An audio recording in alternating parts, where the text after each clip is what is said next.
আপনারা সবাই জানেন ঢাকা মেডিকেল কলেজে গতকাল নিউরোসার্জারি বিভাগের একটি রোগীর চিকিৎসাকে কেন্দ্র করে বেশ কিছু অনাকাঙ্ক্ষিত পরিস্থিতির সৃষ্টি হয়েছে এবং চিকিৎসককে সেখানে বেধড়ক মারধর করা হয়েছে এবং শারীরিকভাবে লাঞ্ছনা করা হয়েছে। এছাড়াও ঢাকা মেডিকেল কলেজে ইমার্জেন্সি ডিপার্টমেন্টে ইমার্জেন্সি মেডিকেল অফিসারকেও বিভিন্ন ঘটনার প্রেক্ষিতে বেশ কয়েকবার তাকে শারীরিকভাবে নিগৃহীত করা হয়েছে। এই সব ঘটনার প্রেক্ষিতে ঢাকা মেডিকেল কলেজে ইমার্জেন্সি চিকিৎসা ব্যবস্থা বেশ কিছুক্ষণ ধরে বন্ধ ছিল এবং আমরা যতটুকু সম্ভব আমরা জেনেছি আমাদের বিভিন্ন সামাজিক যোগাযোগ মাধ্যমে।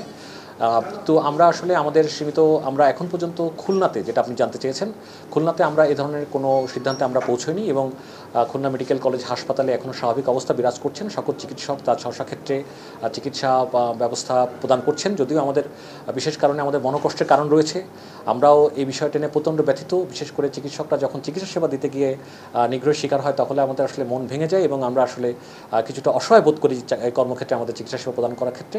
তারপরেও আমরা আমাদের সর্বোচ্চ সামর্থ্য দিয়ে বর্তমানে চিকিৎসা সেবা চালু রেখেছি এবং খুলনা মেডিকেল কলেজ হাসপাতালে যেসব রোগীরা চিকিৎসা নিতে আসছেন তারা চিকিৎসা সেবা পাচ্ছেন। না, কর্মবিরতি পরিকল্পনা আমাদের বিএমএ খুলনা জেলা শাখা একটি ইসি মিটিং ডেকেছেন এবং পরবর্তী কর্মপন্থা নির্ধারণ করার জন্য দুপুরে তারা বসবেন এবং আমরা হয়তোবা কেন্দ্র পর্যায় থেকে কোনো নির্দেশনা পেলে তখন হয়তোবা আমরা এই বিষয়ে কোনো সুস্পষ্ট আপনাদেরকে জানাতে পারবো।